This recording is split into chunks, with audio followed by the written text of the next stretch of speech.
Welcome to Witches in Yoga Pants, your cozy corner of the cosmos, where modern magic meets everyday life. We're here to explore magic, mindfulness, and personal growth with a grounded, no-fluff vibe. Whether you're into moon rituals, tarot spreads, or just trying to survive Mercury retrograde, you are in the right place. So get ready to disrupt some old patterns, explore what it means to reclaim your power, and remember who you really are. So pull up your yoga mat, light a candle, and let's get into it. Hello and welcome back. Today I'm joined by my friend Sheyla. Sheyla is a spiritual coach and teacher, and I am so glad to have you back today. I'm so Welcome. happy to be here with you. We're here. We tried to do this, a few weeks ago, and we ended up, we're like, let's just go to lunch, and we did. That was fun. So fun. That was good. It was fun to be out in the world together. It was really sunny that day too. Oh, it was really sunny. Yeah. It was so pretty out. So it was nice to be out in the world. It's nice to have the sun back. It is. It is. Even though today I woke up and I was like, I'm going to put the blanket over my head and pretend the sun is not out so I could be slow. There's nothing wrong with that. There are some days I do that too. It's like, wait, it's kind of getting bright kind of early. Ugh. Yeah. It's good. It's good to be able to make it dark when you want to make it dark. Totally. It's like my excuse to work slow is, it's cloudy out. I can be slow. Yeah. But there's something in my brain that's like, oh, it's sunny. Get up and seize the day. And I'm like, no, not today. It's sunny today. So it's just tuning into your own inner rhythm is what you need to do. Not influenced by the outside. So yeah. I mean, amen. Yeah. Are you enjoying spring so far though? I am. It's been, I do feel it's been like a coming out season so far. Mm-hmm, totally. Even though I'm moving a little slower than I normally do, it doesn't feel bad or wrong. Mm-hmm. It's more of like, oh, I get to determine my own season of blooming. Yes. And I'm barely coming out of the dirt. Okay. Yeah. You know, I'm somewhere in between the tulips and the peonies. Yeah. You know? Somewhere in between there. Yeah. Well, I think there's a lot of pressure, spring's here. It's fire horse energy. You need to move quickly, but not everybody's moving at the same pace. Right. And I weave in and out of that. Some days I feel like I have a ton of energy and I want to move fast. And some days I want to move slow. Totally. And I think it's okay to do that. I do too. Yeah. I do too. I think it's important to listen. It is. To your own, your own pace. Yeah. Definitely. Yeah. Mm-hmm. Well, so you brought up a topic that I think is a really important one. It's a good one. And it's just how women have relationship with each other. Yeah. I feel that in a lot of ways, from really young age, we get conditioned. Mm-hmm.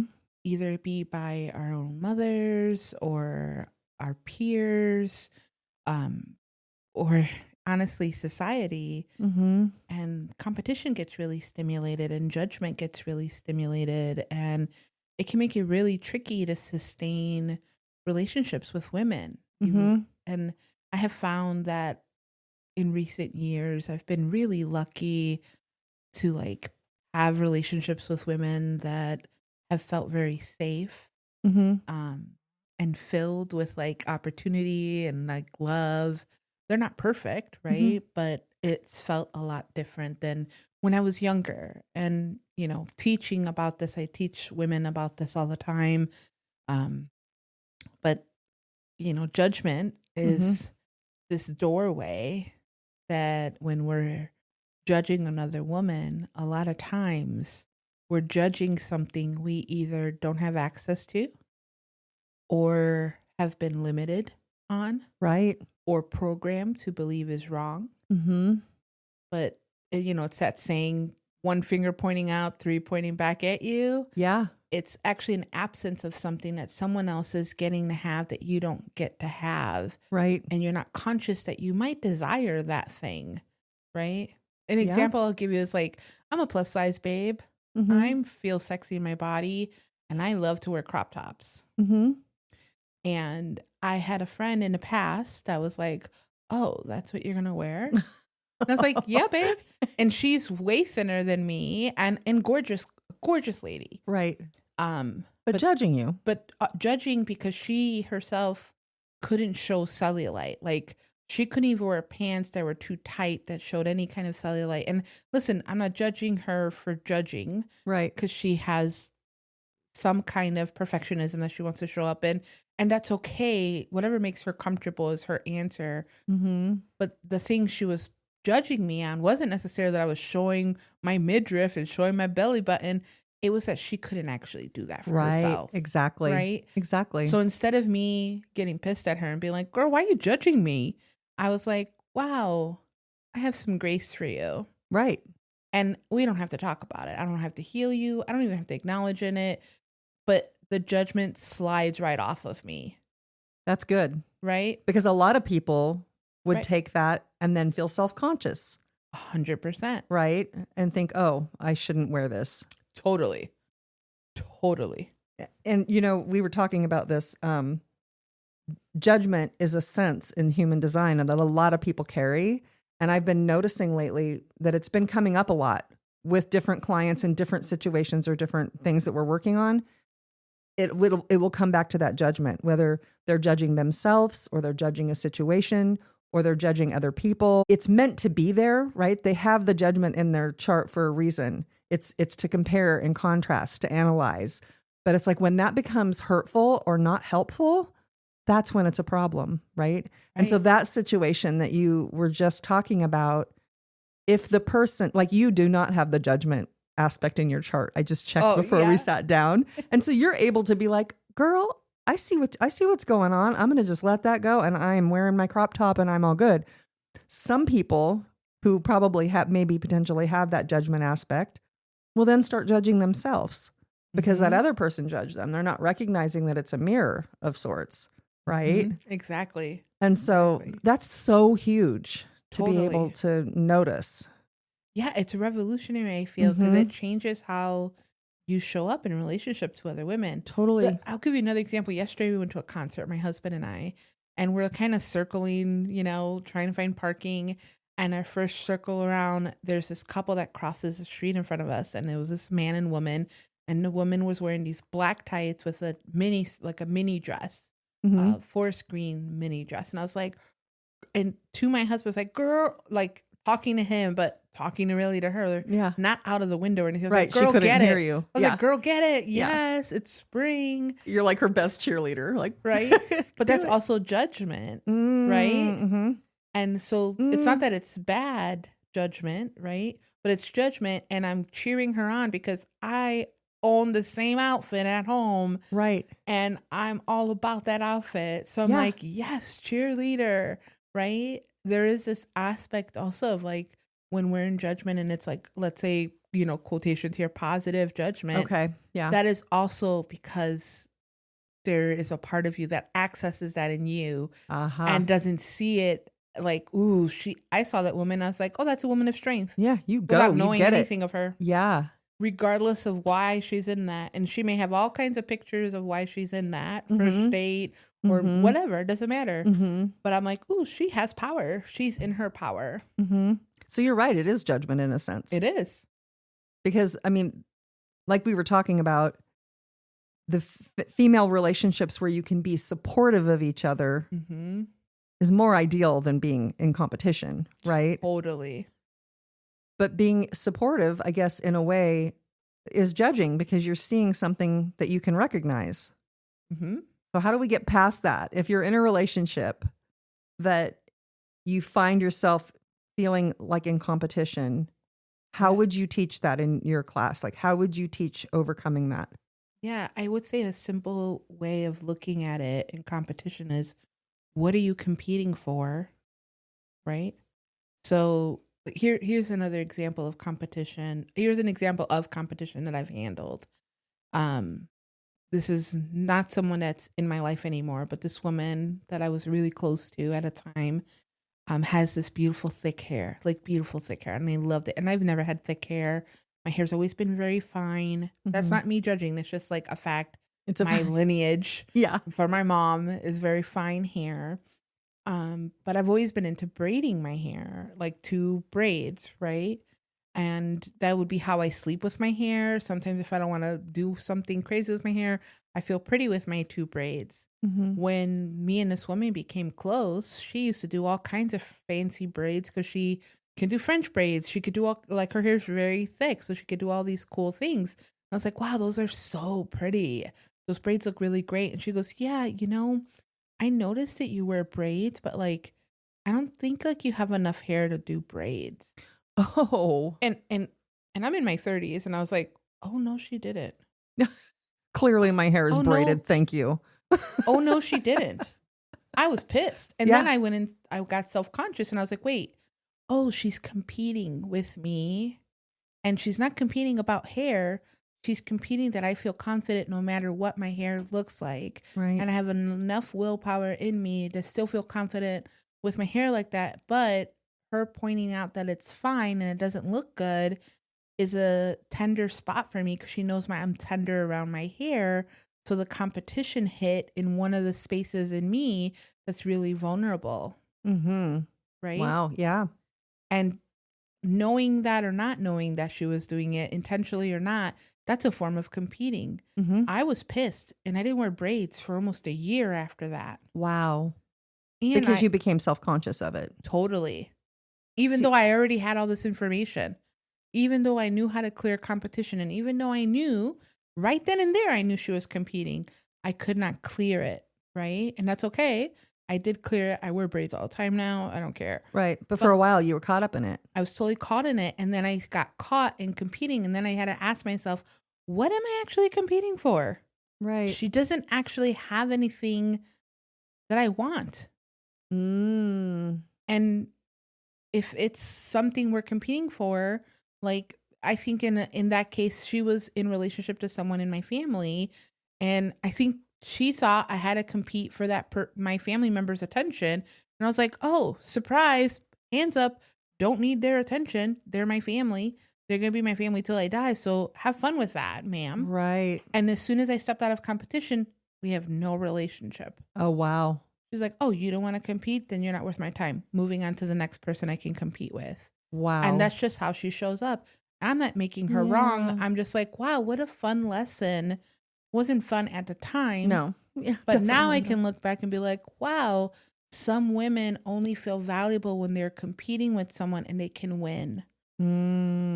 My question is, what are you competing for? What are you competing for? And there's enough for everyone to have.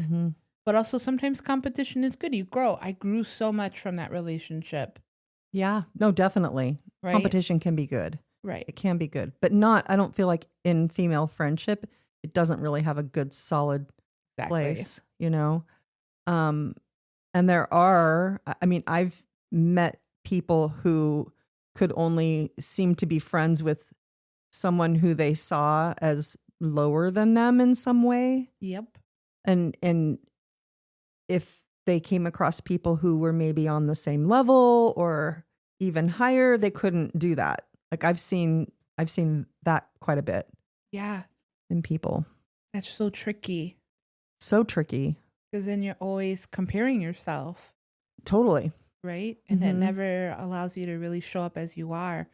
Yeah, I had lunch with a friend a couple weeks ago, and he was saying how my friendships have really changed, and some are falling behind, and that's not a bad thing. It's just I have no time for small talk. Oh, right.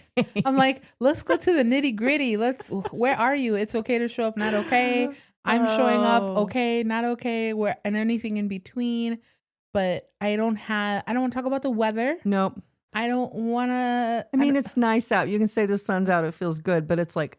And let's move on. I could do a whole episode about how, for some reason, small talk makes me want to peel my face off. Like, it's like, it is so bad for me. Like, people at Trader Joe's or Dutch Brothers, you go through and they're like, what are you doing next? What anything fun planned this weekend? It's like, oh no, don't do that. Don't do that to me. Don't talk to me. And here's painful. Something painful. God help the person that asked me that, because I would be so honest. Be like, I'm actually doing a psychic event this week and I'm going to be reading trauma for 5 hours on helping people clear through that. You want to come? You know, like my Starbucks by my house, they already know me. They're like, hey, We're not going to ask her We're not any gonna ask her questions. anything. Just No. be like, you look great today, Shayla. Yeah, Keep it they know moving. who you are. Keep it Move moving. along. Move Please along. don't look at me. Oh my gosh. Yeah, no, small talk is rough. It's hard. I Yeah. understand. I mean, I have a sales background and Mm-hmm. human resources background, so I get it. I just don't have to be in that in friendship anymore. Mm-hmm. I want to show up where I'm at, and I want people to feel safe enough to show up where they're at without the demand of having to heal one another. Right. Because there are some friends that show up and they're like, I'm broken. I mean, and listen, I still have people that only call me when shit hits the fan. Wow. Okay. Yeah. Like We've actually talked about that before of like friends needing yep. you to heal them. And then they don't call any other time. And then they get upset. You're not following up with what's happening in their life when they never once have asked, how are you? Right. What are you working through? Not that I actually need them to. Right. But it's like for that to be the sole purpose of your friendship for them is to, yeah. what can you do for me? Right. How can you help me heal? Right. And it's not your job to heal them. And then let me feel better after talking to you and then never call you again. And which is, you know what? Okay, that's fine. But I'm okay with those friendships kind of being what they are, when they are, whatever they are. Yeah. I'm not really feeding them. Right. Because I'm not being fed in those relationships. You're not being fed. Yeah. Mm-hmm.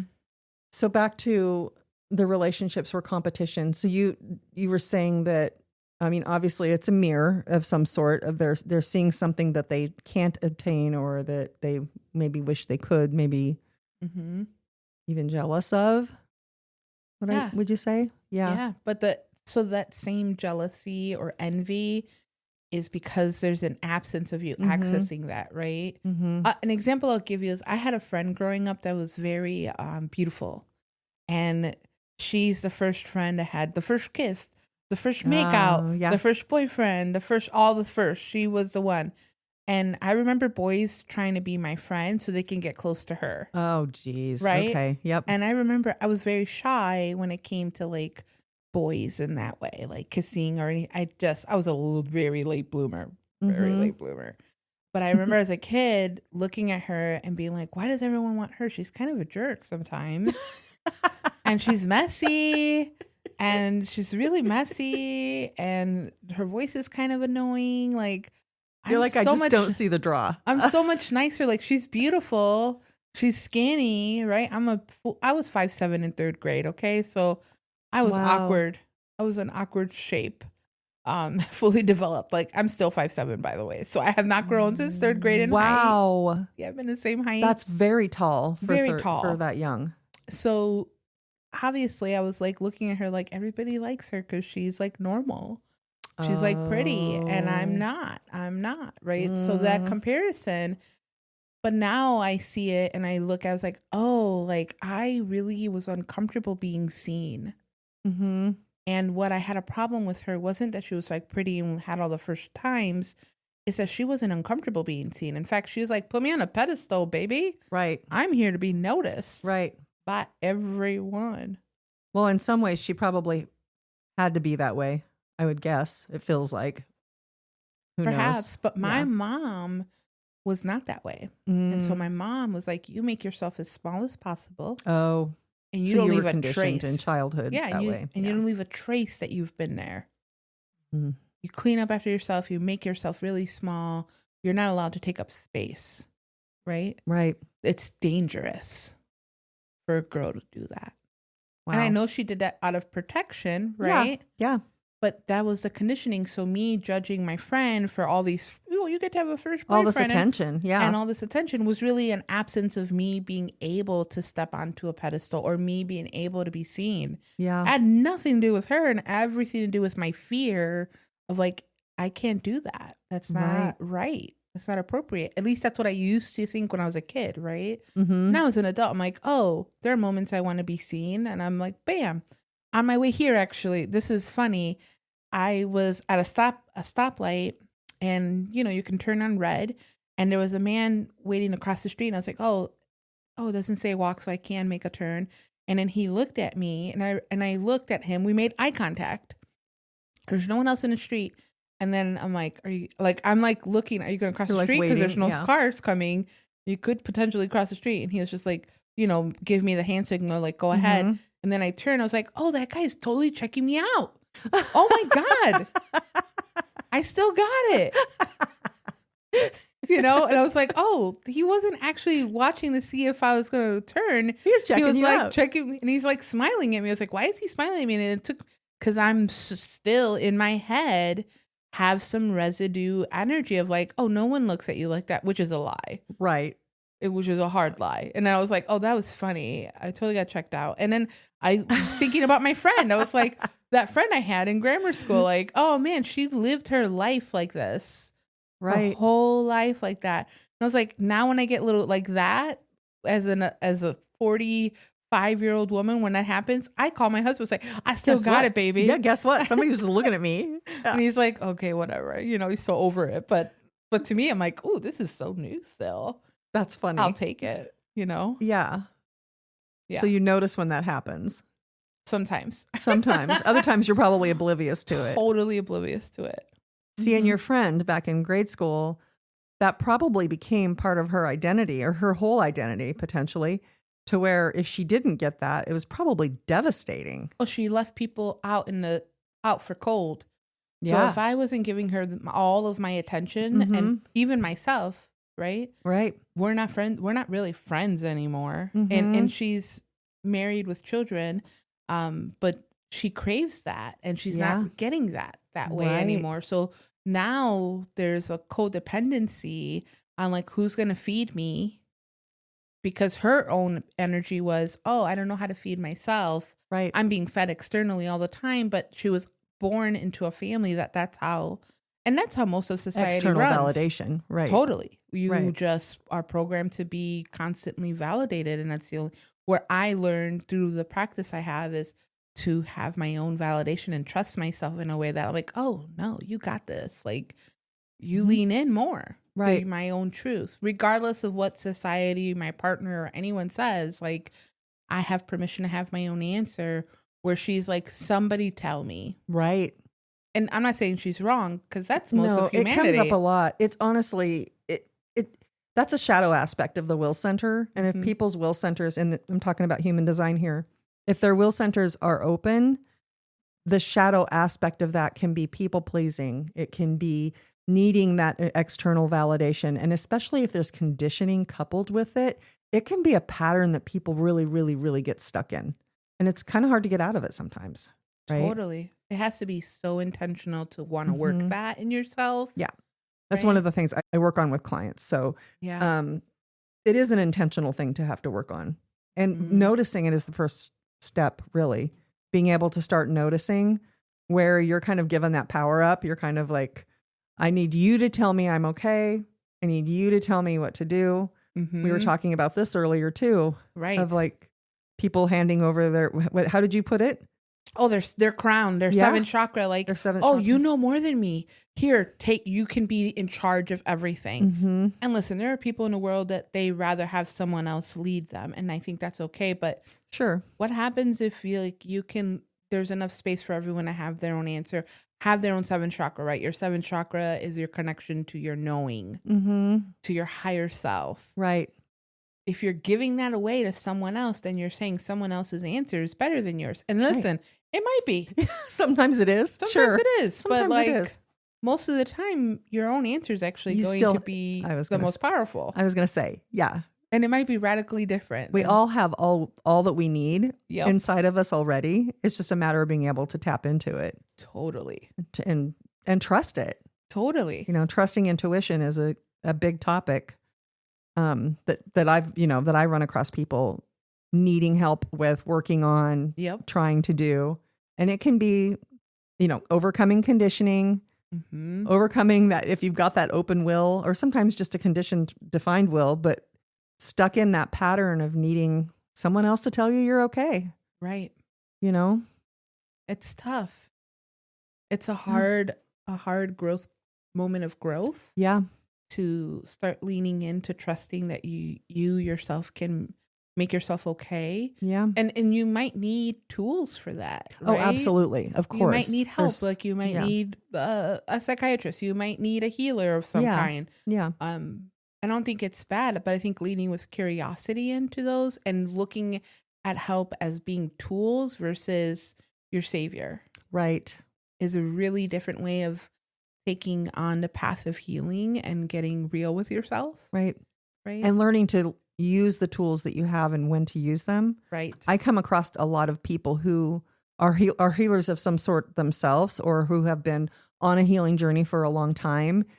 And we all need reminders. It's like, wait, yes. I know what to tell my clients to do. And then sometimes I'm like, oh shit, I actually need to do that too. You know, it's like we need reminders to use our tools that we have. Totally. And I meet a lot of healers that can and do heal and help and teach and guide others, but they're just leaving themselves empty and they're not taking any of it for themselves. Absolutely.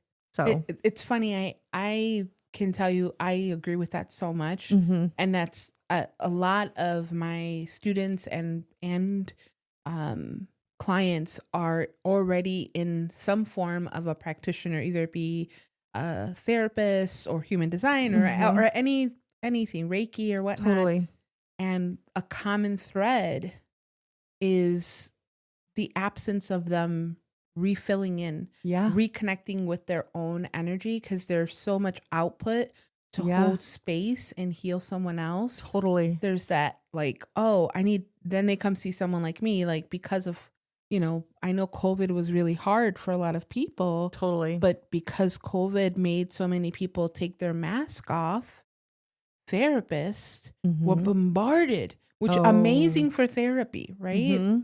But then the therapists, literally like 30% of my clients are therapists of some kind. I have therapist clients as well. Because they got bombarded and they're like, no. Yeah. Well, I need tools for myself because I can't handle all of this happening. And so it was amazing for me to like hold space for people that hold space. No, absolutely. Yeah. I have a lot of clients like that as well. And I think it's so important to, as a practitioner, to be able to receive too.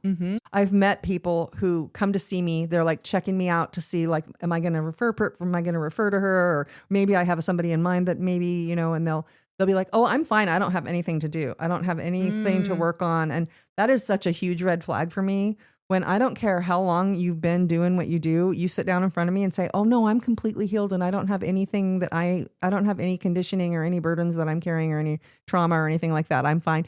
I'm like, Then you would die. I'm like, exactly. You might as well die then. You're probably done, right? You're done. But then it comes through. Yeah. They might say that, but then later they're like, actually, I have this. It's like, okay, let's work on that. Right. You know what I mean? Totally.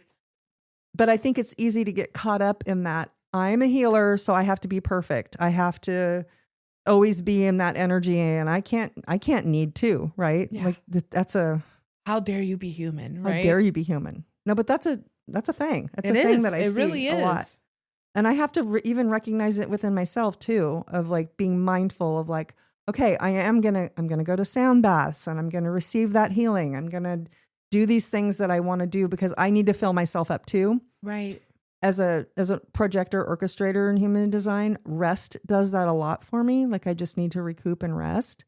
But I also need to remember to just pour in. Right. Yeah, absolutely. Same. Yeah. I actually seek out different modalities of healing. And it's funny, I actually have a chiropractor that I've gone to. I haven't gone to her in a while. I probably need a book now that I'm bringing her up. So, but I've gone to her and she does this like muscle testing. I don't know the proper name of it, but the healing is quite profound. And I like, but the reason it's so profound for me and it works for me is I specifically ask, I don't want to know how you're doing it. Don't tell me, just do it. Just do it because I can't help myself. I'll look at the energy and read it and I'll hack it my way, which defeats the whole purpose of just showing up and receiving. So I have to preface a practitioner. I think I may have told you, like, just don't tell me how you do it. I just do the thing. Yeah. Tell me what you need from me and I'll give it. I think when we traded so that we knew what each other did. And I think that you did say that. You're like, don't tell me what you're doing. Just do it. Just go for it. Because I'll try and hack it because I'm conditioned to be in charge since I was really young. It's a programming that I'm every day catching myself, nope, that's not something you have to be in charge of. Let that go. Right. And it's so tricky for me I can go into relationship with a new person and they'll be starting a business and talk to me about it. And I'll be like, oh, and it's like telling them all the things. And I'm like, wait, I don't have to be in charge. It's not my responsibility. And their process may look different than yours did or yours. Yeah. Right. But you knew when and where to share your knowledge, because that's a whole projector's authority, is to be able to wait for invitation. Right. Yeah. So when you noticed you're trying to tell your friend how to run their business when they didn't ask you and it wasn't a paid session and they hadn't come to you and said, guide me, then it's not an alignment. Right. So the funny thing, so all of that happened before I, started psychic school. And then I started psychic school and I quit. You were psychic before you started psychic school. Totally. You totally were. Was. But you weren't riding that bus, I guess. You weren't like in tune with it. You were, but you weren't. Yeah. I was doing it, but not conscious of doing it. Not conscious of doing it. And doing it for others. Yeah, and doing it for others and not myself. Yeah. Which that was the loop. I was like, whoa, wait, what? I can do this for myself to create my own life? Wait, huh? I can draw in the love of my life? Oh, okay. I can create like experiences that I want to have. Oh, whoa. Okay. I've been doing this for other people my whole life. What the hell? Well, and that ties back to being able to receive rather than only give all the time too. Another aspect of that too can fall into like imposter syndrome, right? So being able to be a healer or be a spiritual teacher and thinking you have to be at this certain level. If you need something, you can't possibly help someone else, right? Thinking that if you are not at a certain level all the time, that you can't help others. Right. And just feeling like an imposter if you are still healing yourself. Oh, yeah. And that's a whole thing. Yeah. And I think how do I say this? I feel that when you're doing this line of work in any kind of modality of healing, thinking that there's nothing for you to work on while you're working on other people. Listen, there's sometimes that's going to be a higher spike in your life than others. You're always working on yourself. Always. You're always consciously or unconsciously, you are working on yourself. But if you're doing this line of work of working with people to heal in any modality, you have to have some kind of work that you're doing on yourself. And it could be micro, but it has to be conscious. It has to be conscious, definitely. And then there's shit happening unconsciously too that you're working on, and then all of a sudden it drops like a bomb, and you wake up, you're like, oh shit. For sure. Right. For sure. But I think that's integrity. If you're not working on yourself and you become stagnant, your business will eventually become stagnant. Right. You'll only attract people that are stagnant if you attract anyone at all. Right. Like how you show up for yourself is a mirror in how your clients show up. Absolutely. I have phases of I'll have a whole slew of clients kind of showing up differently, but like with the same energy. Right. And they come in waves. Like I had for a little while there, I think I want to say 4 or 5 clients who were all older women in their 70s who had been spiritual teachers for years and years and years. All of a sudden are coming to me and I'm like, what is this? Why are these all that? And they all had stuff to work on. And I think it is a reminder that no matter where you are on your path, you've been through stuff that you could help somebody who hasn't been there yet. Right. Right. And just remembering that. But yeah, with clients, they show up all the time, showing me things that I need to remember, that I need to pay attention to in myself. Right. That maybe that stuff that I'm working on too. Right. It's crazy. But like drawing in all those spiritual teachers, right, that have had decades or lifetimes of experience. Right. Like where in your life? are you a spiritual teacher? Right. Right? Is it just like in the mirror? Is it in your family group? Is it in your community? Is it through this podcast? Like Right. you're teaching all the time. How cool to draw in It was that, you know? It was crazy. It was, and I sat there for a second when I realized it. I was piecing it together, and I'm like, oh my gosh, these women are all like, have been like well known, a couple of them, spiritual teachers. And I'm just like, why are they coming to me? What do I have for them? For a second, I caught myself thinking that. And I've been doing what I do for a long time, and I've changed a lot of people's lives. And I know that I'm good at what I do. But it's like I caught myself going, what could I possibly give them? They're like so much higher than me, right? Is how it felt for a second. And then I went, nope, they're here. And it's like I helped them through what I helped them. They all were like people who came to me to work through something, and then they went. Like it's like they're not like people that I see every week for years. They all came for something and then moved on. But it was really interesting. It was interesting to witness that within myself of like, oh, wait, I'm intimidated almost. Right. All of a sudden. And then I went, no, I don't need to be. Right. And I just worked right through. I mean, it flowed right through, you know, but it was wild. What a healing for you too, though. Like that hierarchy, right? That's the same thing of giving your crown to someone. Yeah. Like your 7th chakra, like, oh, they know more than me. What am I going to do with them? Yeah. Like I totally get. It was a blip. Yep. Like I went into the sessions just like I would any other session. I was fine, but if there was a blip there that I was like, "Whoa, what? What do you want from me?" Oh, snaps! Yeah. Oh, snaps! I like that. Yeah. I remember I was doing an exchange with this woman, and I love her. I think this woman is so incredible. I think. When I saw her, she was my teacher in the past, many, like 10 years ago. And in the recent years, I've done exchange with her, like trades. And I remember the first time I did a trade with her, I realized like, oh, I've never read her because I was always a student of the school and she was a teacher. And then like I, climbed did all the trainings, became a teacher, and then she left the school. So we were never like in sync. Oh yeah. So when we met up, it was her first time seeing me as a peer. Oh. I didn't have that picture. I didn't think about the hierarchy and I didn't think about, I was like, oh, I'm so excited. I never read her before. Oh, this is going to be so much fun. And I remember sitting like across from her on Zoom. And we're just chit-chatting first. And she's like, okay, I'm like, do you want to read first? You want me to read first? And then I read first. And I remember her saying like, whoa, I didn't know that's how your style, because we all learn the same thing, but you develop your own style of course, of reading, you apply right? yourself to it, yeah. And she's like, I didn't know that's how you read. And oh my God, I'm just like, what a proud moment. And I was like, this is really weird. Proud. Okay, thank you. Also, what is happening right now? Like, and it was like, oh, she was blowing a picture that I was smaller than her or less than her. And I wasn't in that with her at all. So I wasn't even conscious of that.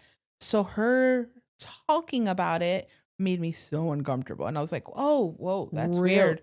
Oh, okay. Really? That's not where I'm working from. But how cool that you get to see me in present time.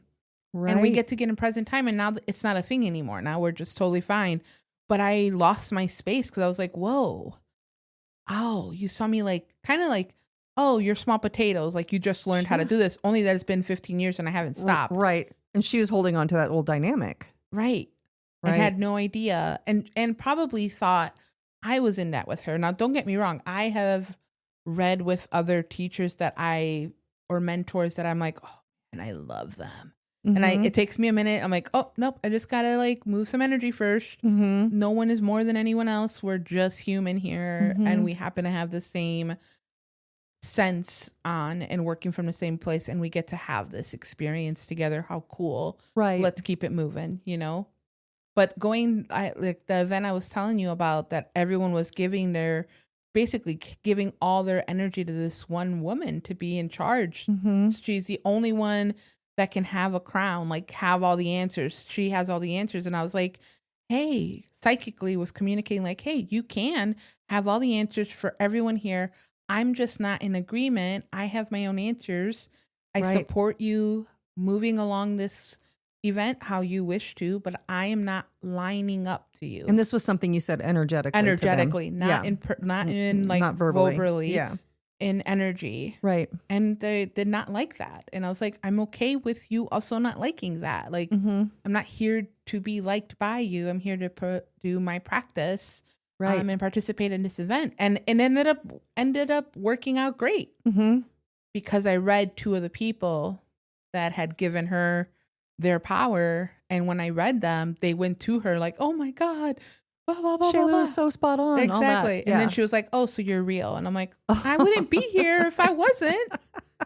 Just, this is not my first rodeo, baby. Yeah. But the female competition was there. The female competition was in there. Because she's like, oh, you want to be in charge. I was like, I just want to be in charge over myself. I'm not trying to be in charge over you. I think there's enough space for me to be in charge of myself in my own energy field. And you can be in charge of your own energy field. And we don't have to compare each other to each other. Right. We can coexist. And it could be actually really fun. Sure. But you probably learn from each other. So you ended up not reading her. No. I'm just curious if people who have that, is it something that they have like a programmed energy that they're putting out, like a broadcasting energy that they're putting out, that they're more powerful or that they're higher than everyone? Or is it the people around them just tend to be at a lower vibration or whatever and just naturally hand it over? Where is it coming from? I mean, it could be both sides. Yeah. I think both have to have responsibility over it. Okay, yeah. I don't think it's a problem. If you look at society in a corporate world, everyone gives their power to a CEO, to the vice president, and your manager or the director or the regional, right? This is no different. Well, in some senses you have to, right, in that dynamic. But in this dynamic, she was just another person at this event. She wasn't in charge of it. Right. This is a really interesting thing. When I was an event planner, I remember my friend and I, her and I are very similar. And I remember working with this bride and we were planning her wedding. Like, and we already know that could be wild. Bridezilla, right? Right. And I remember the bride not really having that many opinions, but her maid of honor was like, this is how I want this. This is how, like, even down to like which way the pictures had to be, sitting on a table, facing the door. This has to face this way. This has to, like, very, in a way, like uber control, which I don't think that's bad. Like, she has a vision and she wants her vision. The day of the wedding, everyone went to shit. We had to change things last minute. Wow. The location, the DJ didn't show up, like all kinds of wild things. So my attention to which way the pictures are facing was at the bottom of the totem pole. Totally. I'm trying to get someone to play music before the bride knows that there's no DJ, like all kinds of stuff. She's like panicking. So I remember thinking like, oh, I have to take the control back. Right. And what me and my friend are doing is actually what we need to do, not what this woman is wanting. But this woman is used to leading the herd, her herd. And all of a sudden we tell her, no, you have to be in the bridal room with your friend taking pictures. And then the whole thing falls apart. And she's like, no way. So I feel that this woman at this event was very similar. Like, I'm the one who gets the herd together and leads them, right?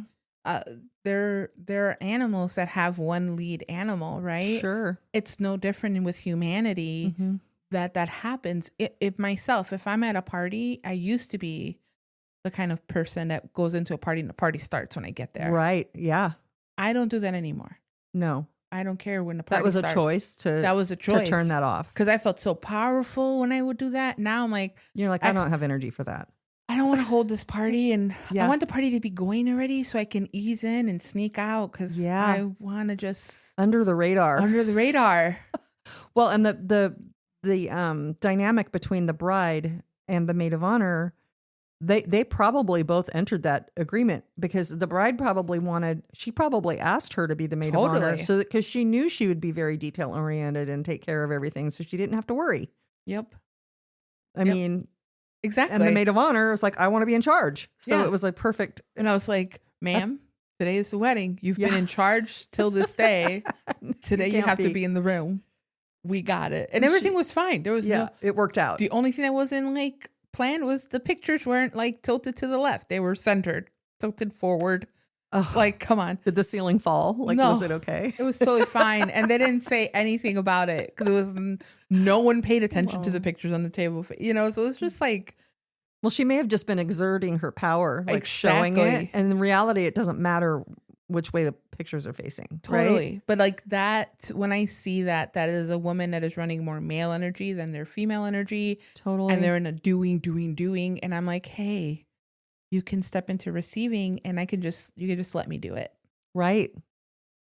And she needed to. Right. She kind of had to. Didn't have a choice. Right. And so this event that I went to, this woman, even though she was a woman, she ran. And listen, we live in a world that women have had to run more male energy to make men comfortable. Yeah, to keep up and to make everybody else comfortable. Yeah.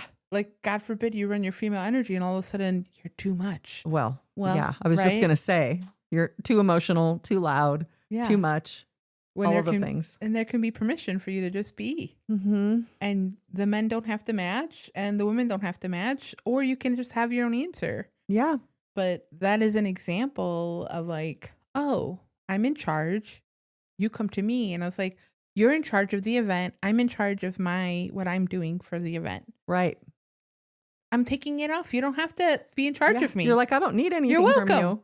You're welcome. No. If you want to be in charge of me, you should talk to my husband first. Because he'll say no. He'll be like, don't try it, man. He knows better. She'll run you in circles. That's great. All of a sudden you're ordering Chinese, Indian, and making dinner. Because she couldn't make a decision. As one does. Yeah. I'm like, can we order appetizers from here and a dessert from over there? And he's like, no, not happening. Pick one place. I've never thought about piecing it together. That actually sounds like really fun. Oh my God, it's so much fun. So if I ever am in that mood, he literally be like, we're going to food carts. You can do whatever the hell you want in there. Oh, food carts are a good option for that. Sure. Yep. And then it's like, if I could have my way, it would be appetizers every day for dinner. Yeah. Of like 5 different countries. There you go. I mean, that sounds person. lovely. That sounds lovely. Okay. I think for women, one way to come back to yourself if you get caught in judging women, receiving judgment, or just simply like isolating yourself because you're afraid of competition or have been steamrolled in competition, one way I think that you can come back to yourself is to simply like bring breath in and ask yourself, what are you competing for? What are you competing for? And if that's the good question. Answer of that is, I'm competing for love. I'm competing for attention. I'm competing. Then would you give that to yourself? And would you just be the source of what it is you're competing for and take the power back from anyone else and give it to yourself? Because no one else can give you actually what you're competing for. You only can give that to yourself. Right. And you have to believe you're worthy of it. 100%. And that you have it to source for yourself, not just outside. Right. The answers are all inside. So that would be one way I would say, like a loophole to coming back to yourself. And if you don't feel comfortable in a relationship, it's okay. Right. To give it space. Right. Not all relationships are meant to last forever. Right. And some come in to teach a lesson. Right. Or to help with growth. For sure. Definitely. Well, that's a good tidbit of information to take out into the world. Yeah. Is remembering what am I doing in this situation? Like, what am I looking for? And judging someone else is usually a lack of something you don't have access to. So if you're judging someone, even if it's a good judgment, bring it back. Yeah. Why are you in judgment? And access it for yourself. If there's a blockage, or book with one of us. Yeah. We got you. We got you. We can help you. We can help you. Well, thanks for coming again, Sheyla. Oh, it was so great lovely. having you. And I hope you'll come back again. It's always so fun to sit and chat. Yeah. Thank you so much for having me. I really enjoy spending time with you. Awesome.